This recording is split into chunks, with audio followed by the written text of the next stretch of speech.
दोस्तों, तो पिछले वीडियो में हम लोगों ने एंशिएंट हिस्ट्री पूरी कवर कर ली थी बिहार की। अब हम स्टार्ट करने जा रहे हैं मध्यकालीन इतिहास बिहार का। तो पहले हम देखेंगे क्या सोर्सेज रहे, कहाँ से हम अपनी जो बिहार की जो मेडाइवल हिस्ट्री है वो कैसे कंस्ट्रक्ट कर पाए, कैसे बना पाए। तो देखिए, काल के बिहार के टाइम में कोई बिहार का उस समय स्वतंत्र अस्तित्व नहीं था, ठीक है। लेकिन स्थानिक और अस्थायी रूप से एक इसका हमको एक ऐतिहासिक जो है हिस्टोरिकल इम्पोर्टेंस देखने को मिलता है। जब स्टार्टिंग में जो बख्तियार खिलजी के आक्रमण से जो है, तुर्कियों के इन्वेजन से बख्तियार खिलजी के आक्रमण से जो है शुरुआत होती है, ठीक है। उसके बाद हमें ये देखने को मिलता है कि उसके बाद मुस्लिमों का जो इन्फ्लुएंस है बिहार में वो बढ़ता हुआ दिखता है। और लंबे समय तक दिल्ली सल्तनत और जो लखनऊती के शासकों के बीच का जो युद्ध था, तो बिहार उनके युद्ध का जो है मैदान बना रहता है बहुत लंबे टाइम तक। उसके बाद 14वीं शताब्दी के प्रारंभ के टाइम में हमें देखने को ये मिला कि एक जो बड़ा हिस्सा था कर्नाट राजवंश के वो अधीन था। बिहार का एक बहुत बड़ा हिस्सा जो था वो कर्नाट डायनेस्टी के अंडर में था, ठीक है। जबकि जो छोटा नागपुर का जो इलाका है वो अभी अज्ञात था, अभी उसके बारे में कोई जानकारी नहीं थी। और उसी समय बिहार में अफ़गान जो प्रभुत्व हमें देखने को मिला, ठीक है। अफ़गान का जो डोमिनेंस था वो हमें देखने को मिला और शेर शाह ने जो है वो दिल्ली पे कब्ज़ा कर लिया। और सूरवंश के अंत के बाद क्या होता है कि बिहार जो है वो मुग़ल वंश के अधीन एक सूबा बन के रह जाता है। और बिहार के मध्यकालीन इतिहास का अगर अध्ययन करें तो इसके लिए जो हमको इम्पोर्टेंट सोर्सेज़ हैं, तो वो literary sources, archaeological sources, coins हो गई, ये जो सिक्के हमें मिले हुए हैं खुदाई में, और जो बिल्डिंगें या मॉन्यूमेंट्स वगैरह मिलते हैं, ठीक है। तो उनसे जो है हम इसकी मेडाइवल हिस्ट्री को कंस्ट्रक्ट करते हैं। तो पहले हम बात करेंगे जो भी ऐतिहासिक लेख हैं और जो ट्रेवलॉग्स हैं उसके बारे में। तो देखिए, स्टार्टिंग में जो इनिशियल एक्टिविटीज़ हैं तुर्कियों के बिहार में आगमन की, तो उसकी जानकारी हमको देखिए तबाक़त नाशरी से मिलती है, जिसको लिखा है मिन्हज उल सिराज ने। तो मिन्हज उल सिराज और उसके अलावा ज़ियाउद्दीन बर्नी के द्वारा तारीख़ फ़िरोज़ शाही। तो तारीख़ फ़िरोज़ शाही ज़ियाउद्दीन बरानी के द्वारा लिखी गई है। तो इसमें जो है हमें उल्लेख मिलता है जो तुर्कों का जो आक्रमण हुआ, जो इन्वेज़न हुआ बिहार में, उसके बारे में। और तबक़त नाशरी जो है वो ज़्यादा इम्पोर्टेंट है, क्योंकि जो इसके ऑथर थे मिन्हाज उल सिराज, ये बिहार में जो है कुछ टाइम के लिए रहे थे और ये बख्तियार खिलजी के आक्रमण के बारे में हमें डिटेल में जानकारी देते हैं। उसके अलावा मुल्ला टकिया एक यात्रा, जो मुल्ला टकिया रहते हैं वो तुर्क आक्रमण के बारे में और दिल्ली सल्तनत के शासकों और कर्नाट वंश के बीच का जो एक रिलेशन रहता है उसके बारे में जो है ये अपनी किताब में बताते हैं। उसके अलावा देखेंगे तो जो इख्तिसान दहलवी का बस्तिन उल उन तिरहुत पर फ़िरोज़ तुगलक के हमले का जो है वो डिटेल जानकारी देता है।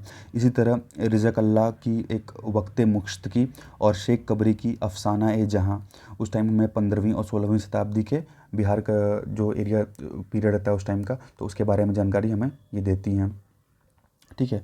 और उसके अलावा भी कई सोर्सेज़ हैं जो हमें इन्फॉर्मेशन देते हैं मुग़ल के रूल के बारे में, बिहार में जो मुग़ल का रूल रहता है तो उस टाइम के पीरियड के बारे में, ठीक है। तो जैसे हम बात करें तो देखिए जो कोर्ट पोएट रहते हैं अबुल फ़ज़ल के, तो अबुल फ़ज़ल के अकबरनामा जो है, अबुल फ़ज़ल के द्वारा जो लिखा गया अकबरनामा, तो उससे हमें जानकारी देखने को मिलती है।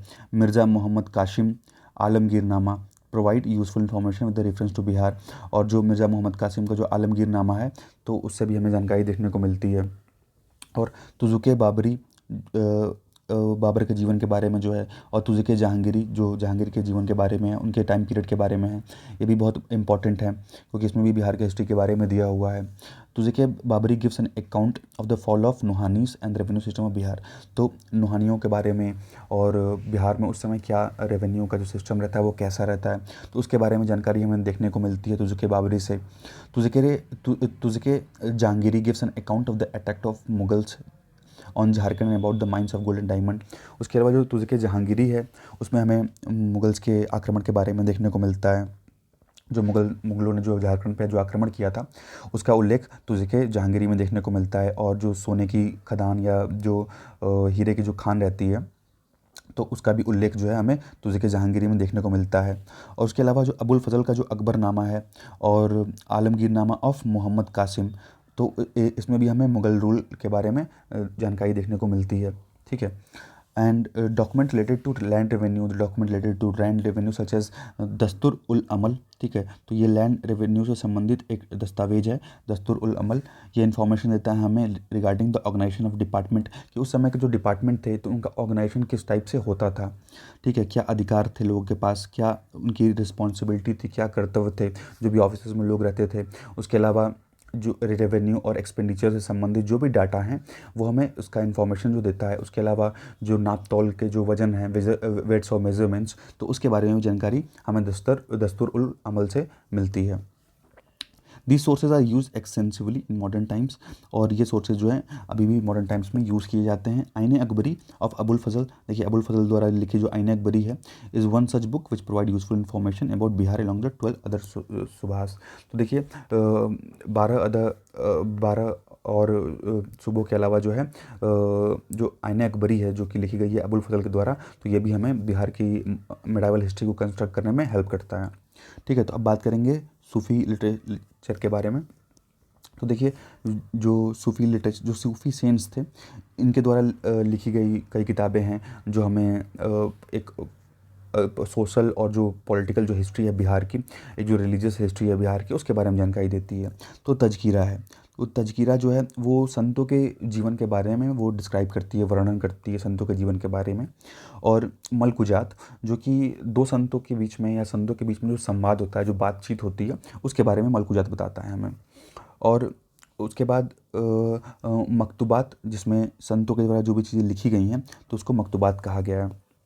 अब कुछ संत की बात करें जो इम्पोर्टेंट रहे, तो जैसे लतीफ़ुद्दीन, हज़रत फ़ज़लुल्लाह, मखदूम मौलाना मुज़फ़्फ़र बल्कनी, हज़रत सफ़रुद्दीन यहिया मनेरी, तो ये इम्पोर्टेंट जो हैं वो सेंट्स रहे बिहार में। उसके बाद हम देखेंगे आर्कियोलॉजिकल सोर्सेज, क्या हमारे पुरातत्व क्या सोर्स कौन से सोर्सेज रहे, पुरातत्व सोर्सेज क्या रहे। तो देखिए जो आर्कियोलॉजिकल सोर्सेज हैं मेनली उसमें इंस्क्रिप्शन आता है, ठीक है, अभिलेख जो होते हैं, सिक्के होते हैं, और जो मॉन्यूमेंट्स हैं, जो बिल्डिंग्स बनाई गई हैं वो चीज़। तो पहले देखेंगे इंस्क्रिप्शन के बारे में। तो देखिए inscription provide information about regarding the genealogy of the rulers, their administration measures. तो जो इंस्क्रिप्शन है वो हमें डिटेल में जानकारी देते हैं कि उस समय का जो शासन प्रशासन था वो कैसा हुआ करता था। उसके अलावा जो इंस्क्रिप्शन है of medieval Bihar can be classified into Arabic and Persian inscriptions, ठीक है। तो इनको 3 कैटेगरी में डिवाइड किया जाता है। पहला है अरेबिक इंस्क्रिप्शंस, दूसरा है पर्शियन इंस्क्रिप्शंस, और तीसरा है नॉन पर्शियन इंस्क्रिप्शंस। तो जो भी हमें इंस्क्रिप्शंस मिले हैं मेडाइवल बिहार से संबंधित, उनको 3 कैटेगरी में डिवाइड किया गया है। बारी बारी सब डिटेल में देखेंगे। तो पहला है हमारा अरेबिक और पर्शियन इंस्क्रिप्शंस। तो देखिए जो ये अरेबिक और पर्शियन इंस्क्रिप्शंस हैं, ये जो मस्जिदें हैं, मस्जिद के वॉल पे मिली हैं, उनके टॉम्ब्स पे मिली हैं, और ये इमामबाड़ा वगैरह वगैरह हैं वहाँ पे लिखी हुई जो है वो मिली हैं। ये आप बगल में देख सकते हैं, ये अरेबिक इंस्क्रिप्शन का एग्जाम्पल है।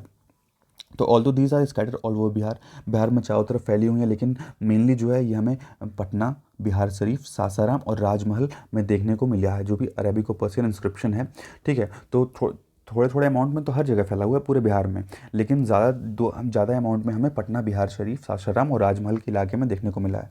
तो ये हमें बहुत महत्वपूर्ण इन्फॉर्मेशन देते हैं regarding the change of boundaries during the सल्तनत, ठीक है। तो उस टाइम की बाउंड्री कैसे चेंज हुई, मुगल पीरियड की जो बाउंड्री थी कैसे कहाँ कहाँ तक वो कब्ज़ा किए, तो उनके बाउंड्री के बारे में भी जानकारी देखने को मिलती है। और कुछ इंस्क्रिप्शन ऐसे थे, कुछ अभिलेख ऐसे थे जो उस समय के शासकों के द्वारा इशू किए गए थे, ठीक है। जैसे भभुआ का जो इंस्क्रिप्शन है ऑफ शेर शाह, और उसके अलावा बेदीबुन का इंस्क्रिप्शन है ऑफ महमूद बिन तुगलक, ठीक है। तो ये हमें ये देखने को मिला कि ये जो है शासकों के द्वारा ही ये इंस्क्रिप्शन जारी किए गए थे। Realising the importance of this inscription of professor Qeyamuddin compose the corpus of Arabic and Persian inscription of Bihar. तो इसके महत्व को देखते हुए जो प्रोफेसर कैमुद्दीन हैं उन्होंने ही कंपोज किया अरेबिक और पर्शियन इंस्क्रिप्शन के कॉपस को। उन्होंने ही जो है इसके लैंग्वेज को जो चेंज करके समझाता कि इस इंस्क्रिप्शन में जो क्या लिखा हुआ है। अब बात करें नॉन पर्शियन इंस्क्रिप्शन की, तो देखिए पाल वंश के पतन के बाद जो है बिहार में कई छोटे राज्यों में उभरते हुए देखने को मिलते हैं, और जो अपने अपने एक तरह से वर्चस्व को हासिल करने के लिए, अपने सुपरमेसी को गेन करने के लिए आपस में हमें लड़ते हुए दिखते हैं, ठीक है। जो गैर फारसी शिलालेख है, जो नॉन पर्शियन इंस्क्रिप्शंस हैं, वो थ्रो करते हैं light on these kingdoms. The Shanokhar inscription of Balsen, जो शनोखर इंस्क्रिप्शन है बालसेन का, वो हमें सेनास के एक एक्सपेंशन के बारे में बताता है कि कैसे वो पूर्वी बिहार की तरफ अपना एरिया जो है, जो सेनाज रहते हैं वो एक्सपेंड करते हैं। उसके बाद जो मनेर कॉपर प्लेट इंस्क्रिप्शन है वो हमें उस समय के गदलवास के बारे में बताता है कि कैसे जो गदलवास थे वो कैसे अपना एक्सपेंड किए। उसके बाद जो पालास थे तो पालास के पतन के बारे में भी हमें जो मानेर कॉपर प्लेट इंस्क्रिप्शन है वहाँ से जानकारी मिलती है कैसे जो पालास थे उनका पतन हुआ। The same inscription also tells about a tax, ठीक है। और इसी इंस्क्रिप्शन से जो हमें एक टैक्स के बारे में देखने को मिला जिसको हम तुरुक्षकंदा बोलते हैं, ठीक है। तो जो तुरुक्ष दंड है, शायद तुरुक्ष दंड, ठीक है, प्रोनाउंसिएशन में गलती हो तो सॉरी। तो ये इसको तुरुक्ष दंड बोलते हैं। ये एक टैक्स के रूप में कलेक्ट किया जाता था। और उसके बाद अलावा सिमराव पिलर इंस्क्रिप्शन और Andhrathari inscription and the inscription of Parandpalla gives information about the ruler of Karnat in Bihar. तो देखिए जो तुरुक्षदंड है वो कर के बारे में बताता है। उसी तरह सिमराव स्तंभ शिलालेख जिसको हम बोलते हैं, और आर्ध थंडी शिलालेख और प्रताप मल्ला के शिलालेख जो हैं वो बिहार में कर्नाटक के शासन के बारे में वो हमें जानकारी जो है देखने को मिलती है। उसके अलावा जो बुद्धसेन का जो बोध गया शिलालेख है, बिहार शरीफ का पत्थर के स्तंभ शिलालेख जो हैं, और तुगलक के शासनकाल के दौरान राजगीर के जैन शिलालेख और भंडार हिल शिलालेख में 13वीं और 14वीं शताब्दी के दौरान जो है वो बिहार के इतिहास का वो उल्लेख करते हैं। उसके अलावा जो रोहतासगढ़ के किले के दरवाजे पर जो कठौतिया गेट शिलालेख में मान सिंह के द्वारा इसका निर्माण की तारीख जो है वो उल्लेख वगैरह की गई थी, तो इससे भी जो हमें जानकारी देखने को मिलती है। अब बात करेंगे सिक्कों की। तो देखिए मिन्हज उल सिराज और फरिश्ता ने बिहार में सिक्कों की जो ढलाई का उल्लेख किया है, लेकिन बिहार में सिक्कों की ढलाई का जो निश्चित जानकारी है वो तिरहुत उर्फ तुगलक कपूर से मिलती है, ठीक है। तो तिरहुत उर्फ तुगलक कपूर से हमें ये जानकारी देखने को मिलती है। और मुग़ल शासन काल में यह भी एक स्थान जो था वो टकसाल बना रहा, जहाँ टकसाल मतलब जहाँ सिक्कों की ढलाई की जाती है वो उसको टकसाल बोलते हैं। हालांकि अकबर ने पटना, अजीमाबाद और राजमहल में टकसालों का निर्माण करवाया, जहाँ 1580 के बाद जो है सिक्के ढाले गए थे।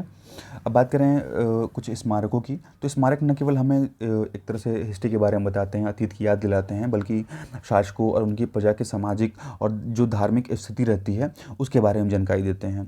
19वीं शताब्दी के प्रारंभ में जो बुकानन के बिहार के ऐतिहासिक स्मारकों और शिलालेखों पर एक रिपोर्ट तैयार की गई जिसमें एक ऐतिहासिक जो उसका महत्व है उस पर प्रकाश डाला गया।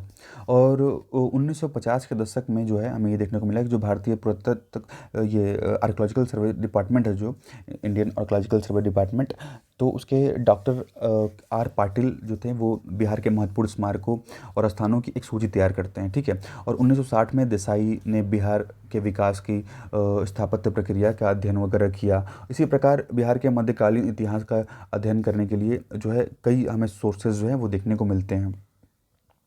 लास्ट में हम कुछ फैक्ट डिस्कस कर लेते हैं। तो देखिए ताबकत नाशरी के जो लेखक जो है मिन्हास बिहार में रहे, और बख्तियार खिलजी के इन्होंने जो बख्तियार खिलजी का जो अटैक था, आक्रमण था, तो उसके बारे में डिटेल जानकारी जो है उन्होंने दी है हमें ताबकत नाशरी में। और इख्तिसाम दहलवी का जो बास तिनुल तिहरुत है पर फिरोज तुगलक के हमले का विवरण देता है, और उसका लेखा जोखा भी एक तरह से हमें देखने को मिलता है इसमें। और तुझके बाबरी नुहानिफ के पतन का विवरण हमें प्रदान करता है। और जो द लैंड रेवेन्यू डॉक्यूमेंट था दस्तूर उल अम्ल, ठीक है, तो वो भी एक इम्पॉर्टेंट सोर्स रहा हमारे मध्यकालीन बिहार के इतिहास का। और जो सूफ़ी राइटिंग्स हैं तज़किरा, मलकुजात और मलकुबात, ये भी हमें बताती हैं बिहार के मेडावल हिस्ट्री के बारे में। और जो भभुआ इंस्क्रिप्शन है of Sher Shah give valuable information about the Afghan rule in Bihar.